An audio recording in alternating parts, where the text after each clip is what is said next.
All right, guys, welcome back to another episode of Bucci Radio. Today's guest, we have Mr. Rob Lipsett. How are you? Thank you so much for having me on.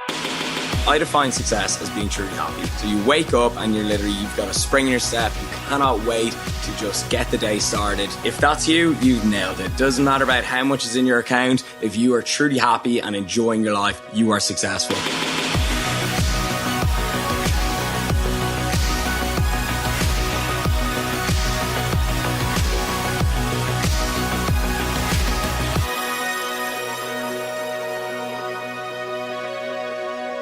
All right, guys, welcome back to another episode of Bucci Radio. Today's guest, we have Mr. Rob Lipsett. How are you? Thank you so much for having me on. I am great. Not a problem. This just wraps up my trip to LA perfectly. Well, we're going to crack a couple of Coke Zeros. You guys ready? That noise. We are going to sit back, relax, and just have a nice little chat. Absolutely. So Rob's actually been staying with me, with his girlfriend Sarah, for the last few days since he's been in LA. And do you remember the first time that we met, Rob? The first time we met was a collaboration. We talked online. This is sounding like online dating right now. Tinder. But, yeah. YouTube Tinder. So we're like fans of each other's YouTube channels and we're commenting to each other. And then we're like, hey, let's collab. So it was in the summer. It was around like August, June, July. Right? Yeah, August Something even. like that. And yeah, the first time we met was in Girls' Gym. Yeah, that was a great collab. I had already been watching your YouTube channel for a while, and I just loved your personality. I loved how spontaneous and outgoing and happy and positive you were, but you're also incredibly informative, which I really appreciate. Thank you so much. But the second me and Amanda met, we all just got along so well. We're here now. So yeah, it's a beautiful relationship. Yeah. And if you can hear Rob's accent, guys, he's actually from Ireland, and something about me, I just get the Irish sarcastic humor. It's so strange. Me and my girlfriend Sarah, we all just get along so well. You guys get it.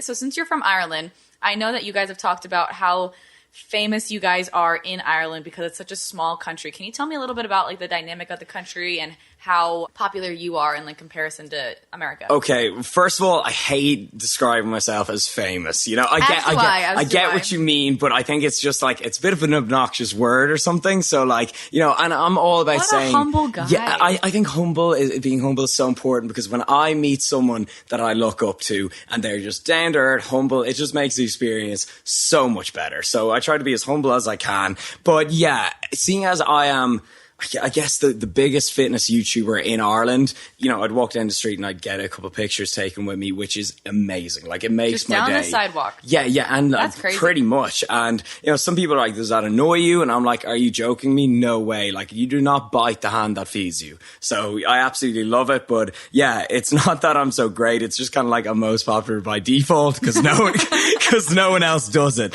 I think in Ireland, there's it's a tiny, tiny country. Explain how tiny it is. You guys were in the newspaper for coming to Los Angeles. That made the freaking newspaper. So there's 3 to 4 million people in the whole country, and then the vast majority are in Dublin, so where I'm from, in the capital. So it's it's even smaller, it's all squeezed into this tiny place that you can drive from one side to the other in an hour. So yeah, it's very small, especially when you compare it to LA or California. Yeah, that's crazy. So I think that's awesome, but I think a lot of your humbleness likely comes from the fact that your YouTube channel sprang up in 2016. I feel it really jumped up there. So I feel you're kind of new to it. You're not necessarily new to fitness. You've been training for a while, but your kind of popularity sprung up really quickly within the last year. So. Definitely, yeah. 2016 was a massive year for me, and it did really go 0 to 60, in 3 seconds. But I'm gonna get sacked for 3. I say my 1, 2, 3. 3. But yeah, that's why I still don't kind of realize it. So when someone comes up and asks for a picture, I'm like, really? With me? Yeah, but I think that's a great way to be because it's all still so much fun. It's it's really just a crazy journey, and I'm loving every minute. Yeah, that's your biggest thing. You love just having fun and enjoying every single second of your day, which I think people completely gravitate towards, which is why I think your channel is doing so well and your business is doing so well. So why don't you go ahead and give us a little cliff notes about how you got started into fitness in general? We'll talk about business later. Okay, it's real, like, kind of, it's like there's a lot when this was happening, then this is happening. We got some time. So, yeah, okay, we got some time. That's what I love about podcasts, by the way. It is just, like, so in-depth. It's just a great conversation. So, we are going to start in school. We're going to start with 12-year-old Rob. Ooh, this is way back. Yeah, we ain't leaving no stone unturned. And I was crazy about rugby, and I went to a really good rugby school. And rugby is our version of American football, like college football, just, we don't wear shoulder pads because we're men. Yeah, we're badass. Yeah. So, American football is hella cool. But so that is how I got into being active. And as you got older and like progressed through the school and like, you're playing for like, the senior team or whatever, and you start training with weights and you start, getting more extreme conditioning work done. And this I found I loved. I was like, I started loving this more than the skill part of training. So like we'd go out onto like a muddy, rainy farm. We'd flip tires, we beat the crap out of each other. Sounds like a Nike commercial. It is. It honestly is. And like it was a boarding school. So you live with these guys and there's such a brotherhood and just the training is awesome. And that's what got me really into it. And then even like the weight sessions before the day started, like we would have to get up at like 6 a.m. to go down to the weight session before school started. And it would just set you up for such a good day. So I loved the training. And then when I finished school, I stopped playing as much rugby. You finished high school? High school, yeah, that'd be the equivalent of it. So I'm about 18, 19 now. And then I played rugby for a little bit, but weight training, strength and conditioning started taking over for that. I started spending more time in the gym. I started getting more into like kind of bodybuilding, the aesthetic purposes. I started seeing more results, lifting heavier over time. And then I fell in love with that. I had my great time playing rugby, but I said, very few people will ever become professionals. A few of my friends that I played with have, but very few, like, less than 1%. Yeah, because the Irish rugby team is one of the best teams in the world. So if I do say so myself. So I said, well, look, if I'm actually going to make something out of my hobby, it's going to be weight training and, fitness. So I started going more into that. Now we're about 18, 19. I'm in love with the gym and I'm making them gains and I'm starting college. So started business college because I literally didn't know what I want to do. I was like, business. Yeah, business. It's just so general. That kids choose. Yeah, it's like business can be anything. It's like it can be, starting your own business, working in a business, anything. So I just wrote down business. Okay. And this'll do. Yeah, exactly. So I went in, did first year, failed it. Okay. Books was never my thing. And so I tried again, repeated first year, and I failed it again. And that's one thing I don't like about the education system. It makes you feel like an idiot. You're like, if you're not good at this, you're bad. Which is interesting because I've come to your YouTube channel and you are so informative and well-informed and very smart and you've done your research. But it's something that you're very interested in. Exactly. Like you give me like, accounting or maths and everything, and I'll be terrible at it. But you give me a training plan or macros and I'll be so into it. More on that later. So I dropped out. I said, this isn't for me. I feel like a goddamn idiot. I'm wasting my time. And that's one thing. You're made to feel bad about yourself. You're not. It's just like you should play to your strengths. And everyone's always trying to get you to work on your weaknesses. And it's like, why? Yeah. But so I dropped out. And so this time all I had was the freaking gym. That was the only consistent thing in my life. Right. So I started a Facebook page. This was before Instagram was even invented. Mm-hmm. So we're going back to 2014 now. And I started a Facebook page and I started writing informative articles as statuses. And people would... Interesting. Yeah, because instead of starting a blog, I was like, hey, I can write on here. Because I actually really liked writing at the time. Now I prefer videos. But anyways, so I started writing articles as statuses and people would inbox me being like, I want, can you do me a training and nutrition plan? And I was like, sure. And I started doing them for free. And people were like, this is great. I'm getting great results. And then I was like, a light bulb. I can do this for a living. So ding, ding, ding. Yeah, a job. Exactly. I don't need college now. So I went to a number of different web developers and this is funny, okay? The way people are always like, the fitness industry is full of bad people and all that. They always rant on about it. The web developer industry are scumbags. No, they are the worst people you'll ever meet. This is something you never know until you actually go searching for one. I know. Disclaimer, there are plenty of wonderful web developers. Oh, of course. So don't get offended if you are one. I'm getting to that. Hey, I found some brilliant ones. But anyways, they were all trying to rip off this college student who just had I was working in retail at the time, just on the weekends, working on a cashier. And so I really didn't have much to invest at all. €200 was it. And so I said, okay, I'm going to have to think outside the box here. So I went to a student studying computing. We had a few mutual friends. And I said, hey, look, this is what I got. Will you do me a website that can handle credit cards and payments? He said, sure. Had done a week. And that website did me up until like 2 weeks ago. Oh, no way. I literally had the same. It was perfect. So when you just get started, you don't need a whole lot of money. You just get the most basic thing that can do the job. And oh, absolutely. Like literally, I've done talks in business colleges, and the focus has been on starting business with little to no investment. You know, you just need to work a little bit harder and think a little bit smarter. Yeah. Think smarter. There's rules to live by. So now we're there and things are growing, and I'm doing the Facebook post. It's moving on to Instagram. And then I was like, okay, we need to step it up a notch. We are going on to YouTube. And that's when things really started to blow up. People got a taste of my personality, of what I'm really like, because text can only tell you so much about a person, you know, text and pictures. Video is a game changer. Video is a game. It's just like massive. It's replacing, you know, reality TV is the most watched TV, like Kardashians and all that. Now I think video, social media is replacing that. It's getting even realer. Slowly but surely, everything's getting onto the computer and off of the TV. People want real life. And so that's when things started really taking off. And now we are here. So that is my very long story from start to finish. I definitely skipped out a few things. Like there were a lot of lows, you know. There were times where I'd be like, I'm not going to be able to do this. I'm not going to make it. I'm going to have to stop. I'm going to have to go back working as a cashier in jobs I hate. But if you didn't have the lows, the highs wouldn't feel as good. Yeah, absolutely. I agree. Yeah, but do not think that was plain sailing. I want to go back to the fact that you've done speaking engagements at colleges. However, you are technically, quote unquote, a college dropout. So I want to ask you, how exactly do you explain to kids in college to do kind of like what they want to do? Like, what do you explain to those kids that are interested in doing what you're doing, but they're also in college and you didn't finish college? That's so ironic. And the fact that it's always like the course heads that contact me, like the proper teachers. It's very interesting. I know, yeah. And that's the thing. Like, I'm not like against college. Like, if you are studying, I'm against studying something you've no interest in. I think that's a complete waste of your time, especially in your early 20s when you're just ready to kill it. You're primed to go.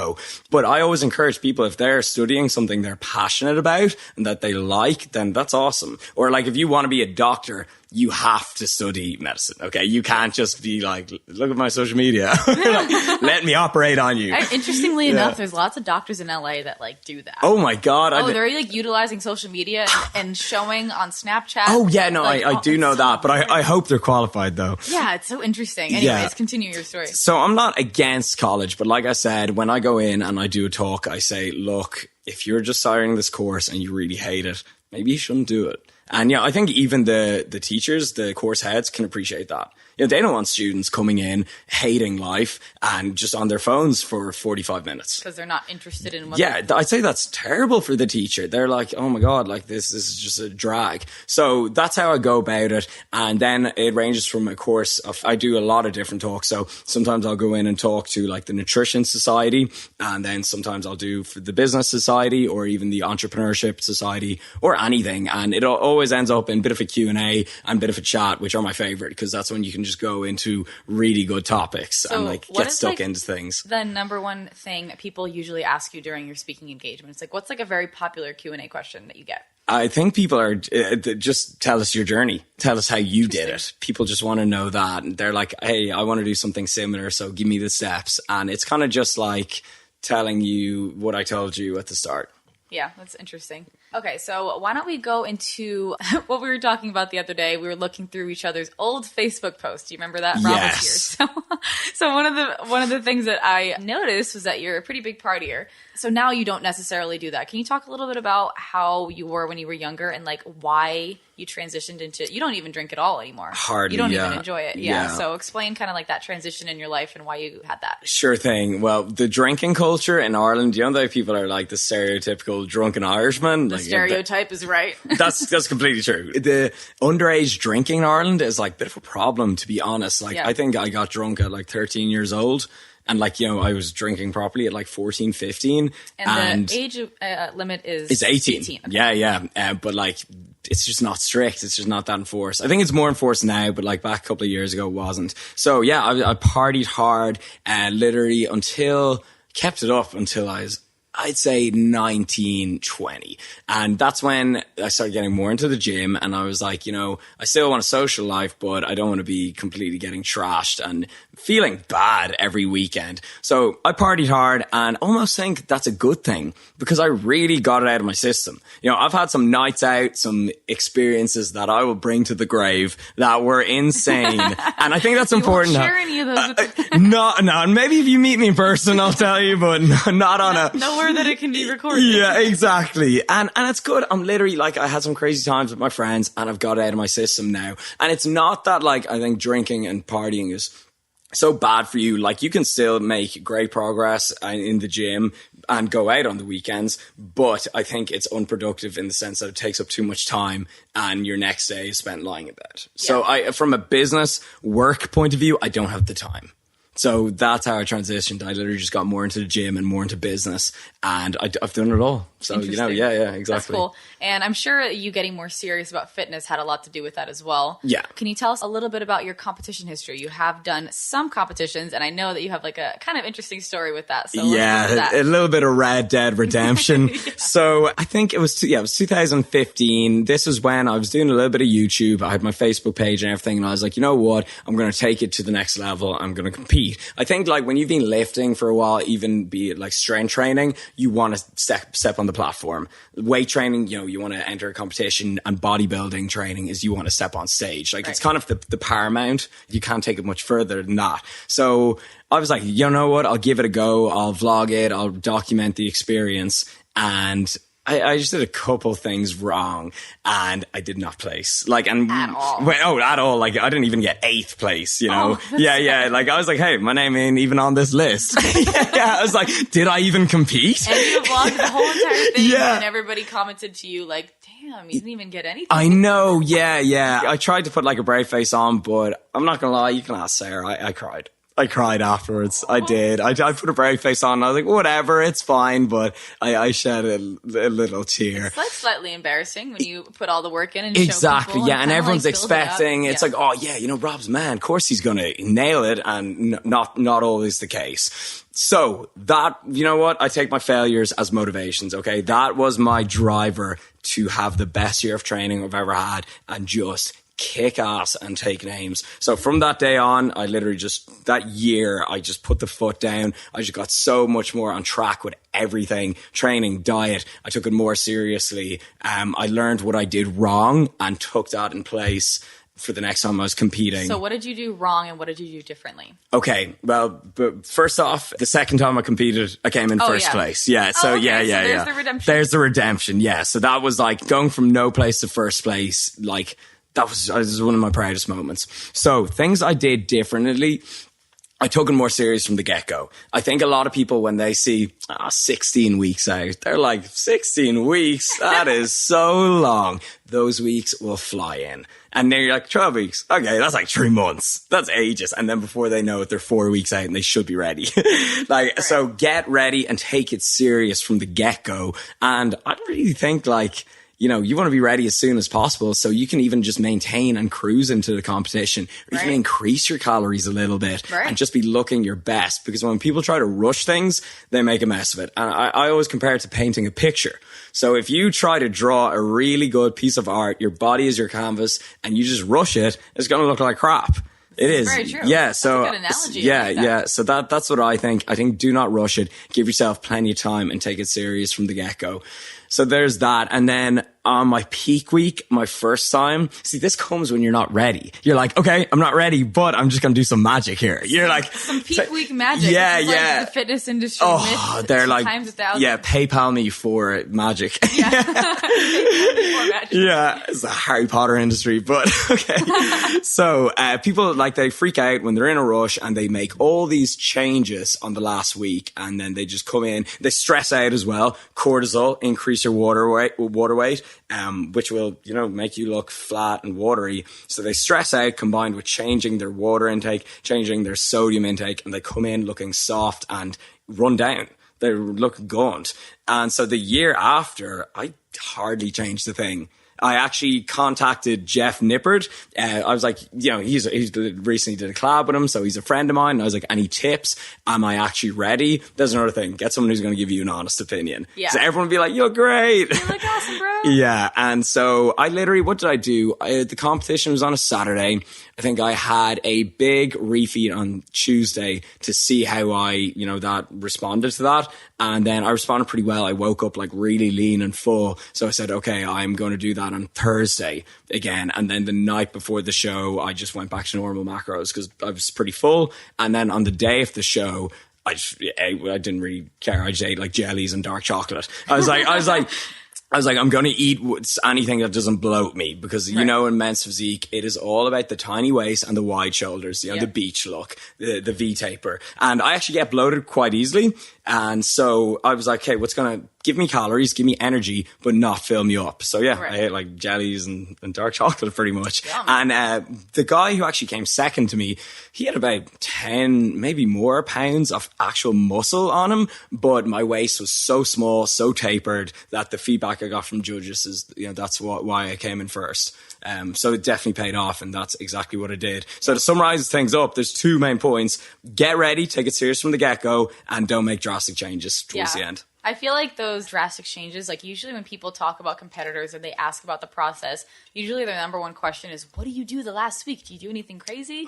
And they don't realize that it's like, number one, you spent however much time building up your muscle before you even thought about competing. You didn't just go into the gym and then start a prep. That's not how the progression went. You spent time actually putting on that muscle, and you created your V-taper in your small waist because you spent time building up your back, building up your shoulders. Yeah, you've got a great video on that. Yes, I do. How to get a small waist. I should feature you in that in the follow-up video. Absolutely. Oh my God, there you go. That's an idea. Fun video. Yeah. We should do that next time I hang out. But yeah, I feel like that's like probably one of the biggest misconceptions in the fitness industry is about those crazy things that you think are just the biggest extremes, but they don't actually do anything helpful for you. Yeah, I call it the magic, and there's no magic, and like people honestly think that 1 week leading up to the show is more important than the 12 weeks prior. Right. It's like, oh my God, do you even maths? Like, it's like a fraction. Like, so you seem to be pretty knowledgeable. You also have an online coaching business as well, correct? Yes. So what makes you qualified to be an online coach? What makes you so knowledgeable? Where did you find that knowledge? You didn't go to college for it, you said. So what gave you that knowledge? YouTube or what? This actually sets me up perfectly because I said, the way I said about college, I was like, if you're bad at something, people are always trying to make you good at it. And I was failing all these tests, and I was like, oh, I'm useless. I have a, sports nutrition and personal training cert. Pass that without studying. Pass that without opening a book. So it's like, I'm not stupid. I was just not following my passion. So yeah, I did. I got my, qualifications. But before that, ever since I started training, I was always trying to increase my knowledge. So people in the evidence-based fitness community, Alan Aragon, Law McDonald, Brad Schoenfeld, Lane Norton, who you previously had on, they're tons of great guys, and they're all will point you to other good sources of information. So you find some of those good names and you'll find more. And those guys literally helped me pass my exams without having to open a book. And other people's like YouTube, Omar Isuf is great. Yep. You yourself, Amanda is actually, I just wrote an ebook. Amanda is in the acknowledgements. Oh, I'm in the acknowledgements of your ebook? Yes, because cool. Your guide to tracking macros, it's very helpful, and that's such a massive part of your diet. So yeah, you're in there. And so Rob just wrote an ebook, by the way. That's what we're discussing. Yeah. Shameless plug. Yeah. What's it called, Rob? It is just the LF cutting guide. It's just complete nutrition training guide. It's everything you need to know. I was trying to work out a product description, and I was like, you know what? I'm literally just going to copy paste the chapters onto the product description so you know exactly what you're getting. That's a great thing. People like to know what they're getting. And I'm like, it's not a scam. I'm proud of the information in it. I know it works. It's backed by science, and I'm like, I'm proud of it. I've nothing to hide. And like some people, you can like take all that information and put it in an ebook because you spent time listening to those other people doing your own research. You can do research outside of college, outside of a class. Oh, absolutely. And I do encourage people to do that, especially college is a time where you've so much spare time, and you should really be more productive. And that's one thing that college students aren't really that productive nowadays. But so I did a lot of self-learning, and I got the qualifications just for the hell of it, really. Yeah, so you can kind of like have that stamp of approval from the outside perspective. Yeah, and when the haters just come at you, you know. It's just like, stamp. oh yeah, it's like, hey, look at my badge. Like, even though it doesn't matter. Like, I know some excellent coaches who have no qualifications, right, and I know some really qualified people who preach crap, right. Yeah, so I really don't think that's the most important thing. It helps, but it's not the most important thing. And it's really difficult to find those reliable sources of information because, again, like, you don't necessarily need that stamp of approval to be an experienced and qualified coach or a source of information, because people don't really see like the time that you spend sitting at your computer reading articles, or the time you spend listening to YouTube videos or anything like that. So it's really difficult to kind of determine who those people are. But once you find one person, you can ask that person, like, who else is a reliable source of information? Yeah. So for example, you know, I have like 10 people in my acknowledgements, you know, Amanda being one of them, because one of my missions out of everything I do is to spread proper training and nutrition, evidence-based info to the mainstream. Because the mainstream, the general population, are the ones taken advantage of, because they see 10 weird foods to reduce belly fat on their browser. And we were talking about this the other day. Yeah. Like, how do you lose belly fat? Drink some water and take a green tea pill.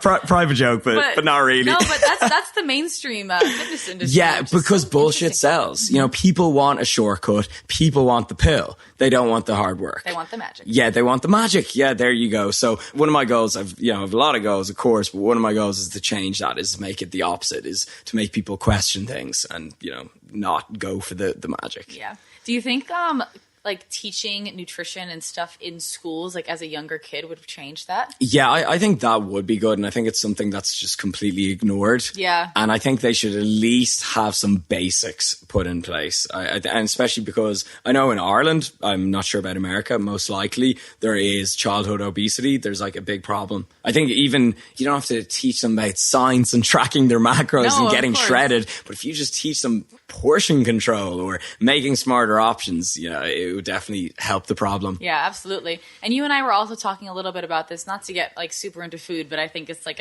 you're very knowledgeable on this. So we were talking about how people change their diets and like obesity is growing, but people don't really realize that you may actually need to just be eating a little less, and people kind of like... I completely get you. Basically, people don't want to be told eat less, move more. Right. They're like, there's definitely a trick. They're like, it can't be that simple. Yeah. And I wish that was, you know, just kind of... It was just about educated people a little bit better. A little bit, yeah. But at least like you're spreading the word and you're pointing people in the direction that are helping other people spread the word too. So you're doing good stuff, so don't worry about it. And I think it is. I do have a dream that it will be mainstream, and I think it is, because all the biggest YouTubers all actually are on that bandwagon now. They all actually give proper advice. Right. So I think it's going the right way. Yeah, absolutely. So why don't we go back into YouTube, since we just kind of transitioned to that. What made you get started with YouTube? I know you started doing a lot of stuff on Facebook and Instagram, but did you watch people on YouTube previously and that's why you wanted to get into it, or what? Yeah, I would see these guys literally traveling the world for training, for going to the gym. They were like, their job is like going to the gym, having fun and meeting cool people. Like what I'm doing right now.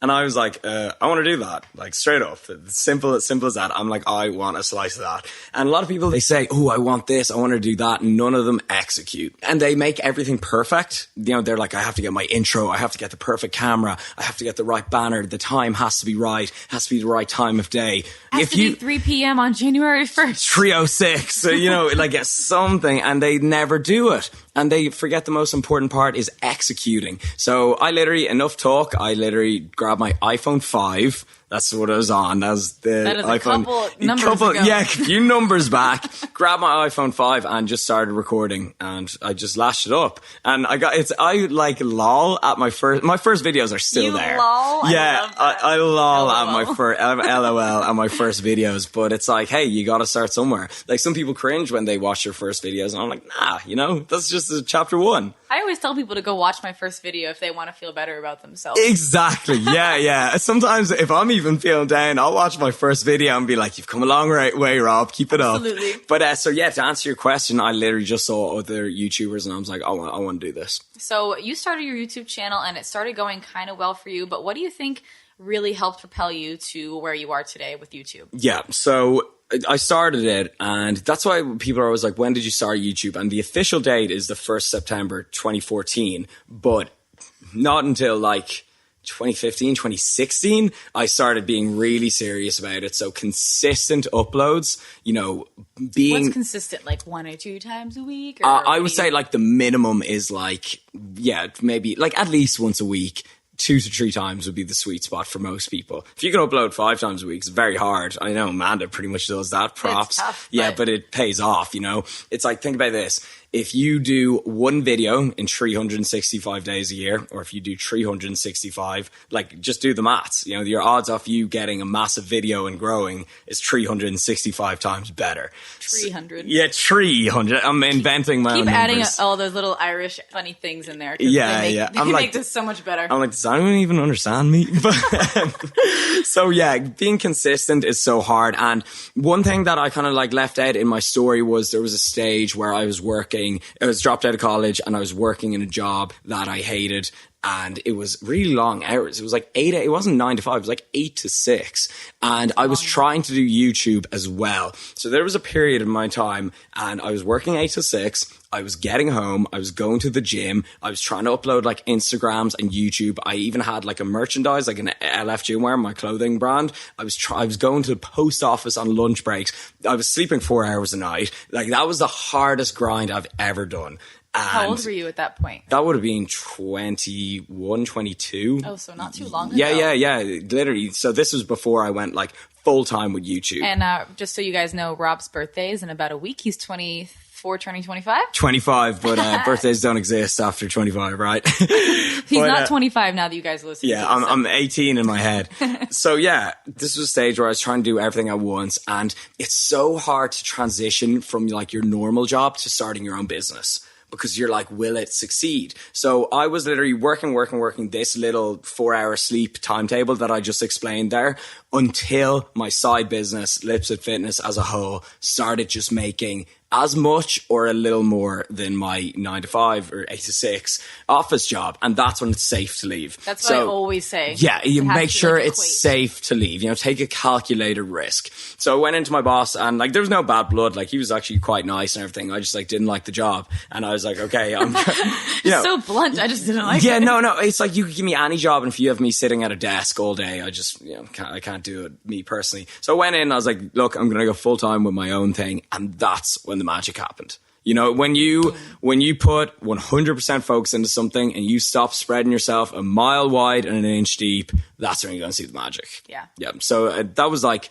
2015 and then 2016 kind of led on from that. So yeah, that's definitely how it stepped up a notch. Yeah. I know that you've had like some more struggles in your life too. Like I know that in your athlete video, you said that when you were pretty young, like 17 years old, you actually had to start your own kind of thing from there because like your family business didn't go well. So people are always like, oh, this guy's got an upper class accent, so for some reason that means he must have had it easy. I know that Irish also has different types of accents. Yeah, it has different dialects. Well. Yeah. You have an upper I get like a city accent, I guess. There's city and country, yeah. Gotcha. But so yeah, people think, oh, he must have had it easy. And like, you know, my family's been hit by cancer twice again. Oh, gosh. You know, people are like, oh, you must come from money if he's got, you know, this accent, he grew up here and went to this school. But it's not the case. Like, parents didn't give me anything, you know. I told you I started everything with 200-300 euro given to that student in web design. So like, people think you just have it easy. And it's like, you don't know my story. It's like, you don't know the back end of it.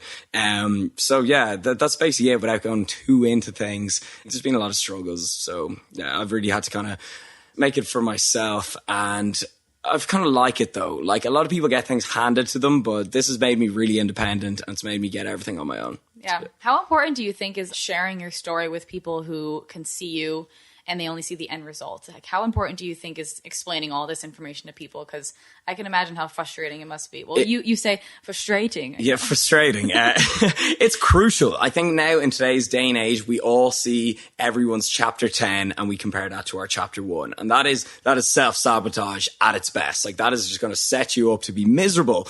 And that's one thing I actually didn't do. Like when I started YouTube and I got 1,000 subscribers, I was like, this is unbelievable. This is great. And then when I got 10,000, I was like, oh my God, I've made it. So like, I literally had the same feeling when I got 10,000 as I did when I got 100,000. So like, that enjoying the journey is so important. And like I said, you know, really showing people that it's not going to be an easy ride and that there's 10 chapters before the one you're looking at now. Yeah. And you seem like a huge advocate. Like just you explaining the fact that you're so excited for 10,000 and 100,000. Yeah. I feel like so many people look at that and they're like, oh, 10,000. Well, this person has 100,000, so I'm not even there yet. And they don't get excited about their 10,000. I know. It's so sad. And then it's like, have you ever seen this like picture? And it's like those two people mining for gold. One is so close and he gives up, and the other keeps going and they get the gold. Like I constantly talk about that analogy because it's so true. Yeah. The start is always the hardest. I was actually talking to Jordan Belfort, the Wolf of Wall Street.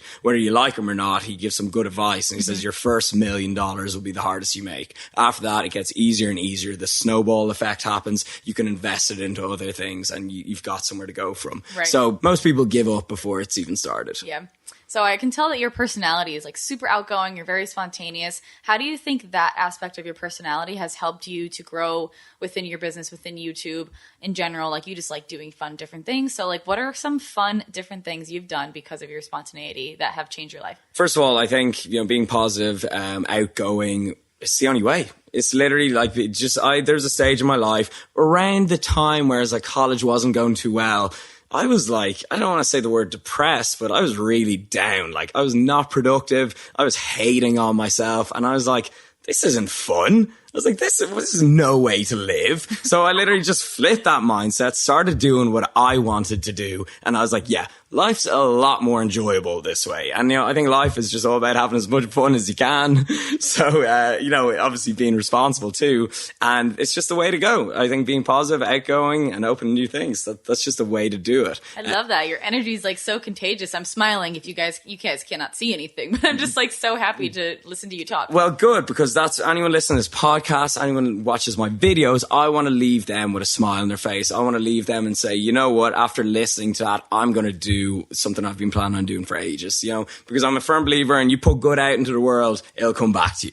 You know, if you benefit people's lives, they will benefit you back. Like an example would be someone who's like, I got a random email and they're like, Rob, your videos have inspired me to chase my dreams. I've started this business a year ago. It's been hugely successful. If you ever want to work together, blah, blah, blah. That's awesome. So and I've gotten a few cases like that. So put some good out into the world and it'll come back. I'm not sure if I believe in like karma as in, you know, witchcraft stuff, but you know, witchcraft. Yeah. But like I said, if you do good things will happen to you. That's awesome. And then I know that you recently hired like a videographer, and he kind of had a similar story. Like tell us a little bit about like how you kind of changed his life, although you don't feel like that's what you did, but it really did change his life. So. Yeah, that's something I'm like really proud of. And this is why I love my subscribers. Like I reply to as much comments as possible, be it on Instagram or YouTube. Anyone who supports me, I support them. Like I appreciate it so much that anyone would actually take time out of their day to watch my stuff. You know, never bite the hand that feeds you. That's something I've said. So this guy was a subscriber. He came to like a few of my meetups. I kind of knew him briefly, and I did a Snapchat being like, look, I want to take my videos to the next level. I need to hire a videographer. So this guy came to me and I was like, let's see what you can do. Let's record a video. And it wasn't good.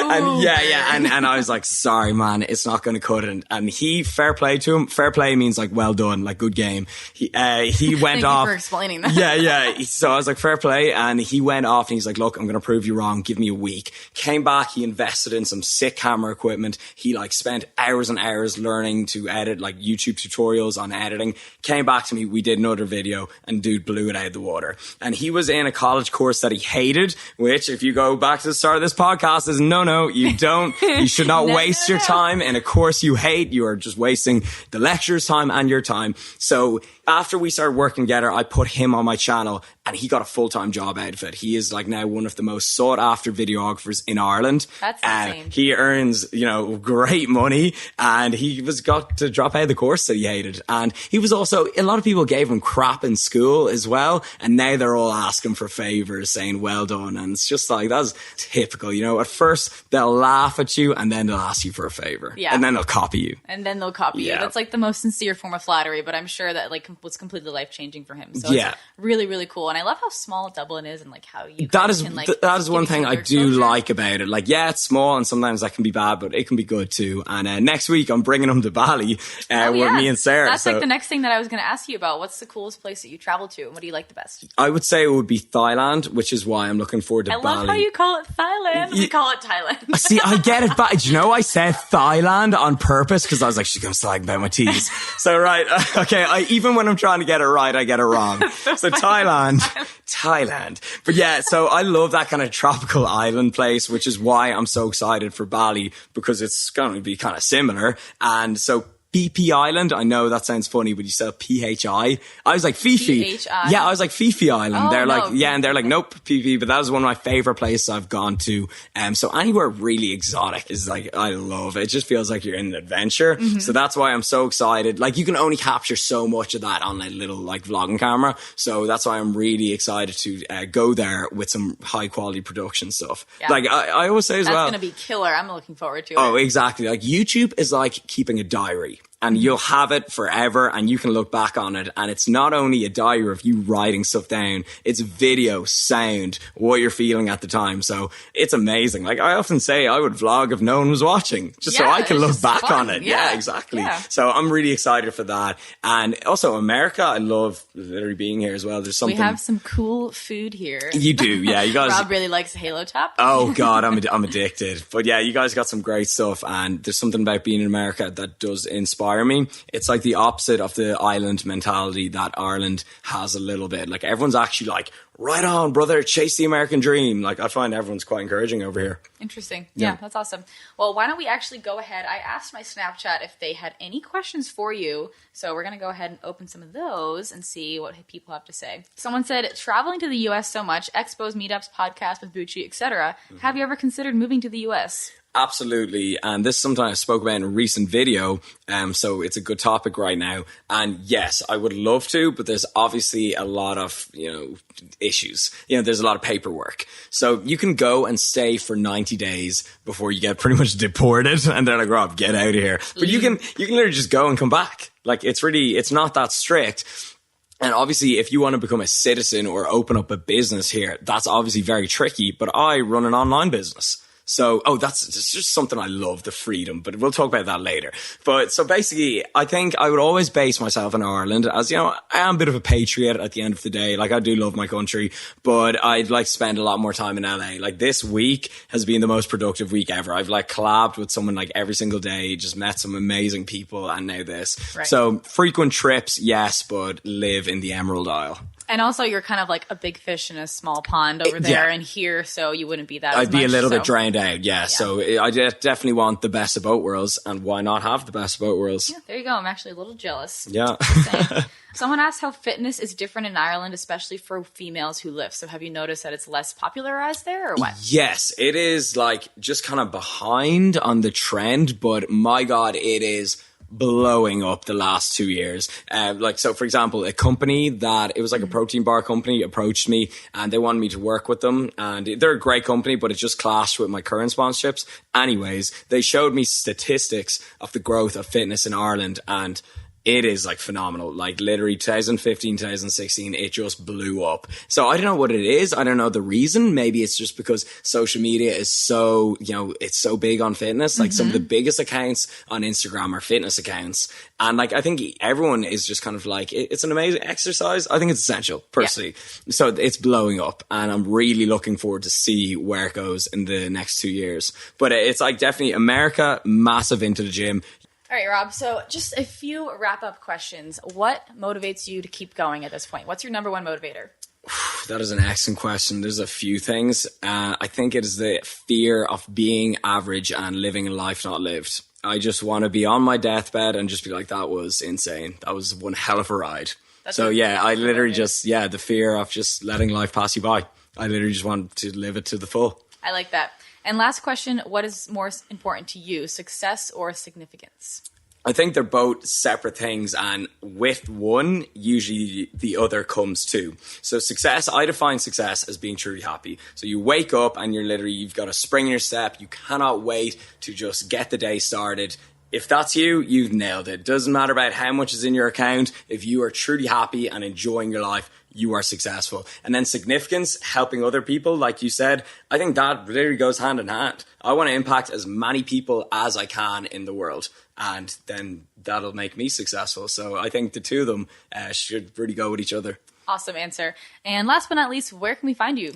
And what products do you have going on that you want to share with everybody before we leave? Definitely my new ebook. That's something that I've been writing for like a year, and I'm super proud of it. My YouTube channel, if you just search Rob Lipsett, my name, you'll find me there. You'll find me on Instagram at Rob Lipsett. Same with Twitter. Snapchat is Rob Lip. I'm very easy to find. So make sure you check out Rob's website, lipsettfitness.com. He has his ebook, super long. He's actually sent it to me, and it's incredibly informative. It's really well written out, and you guys will benefit from it for sure. And also check out his YouTube channel, like he said, Instagram, Twitter, social medias, all of that. Shameless plug. Thank you guys for listening to another episode of Bucci Radio, and I'll catch you guys in the next one.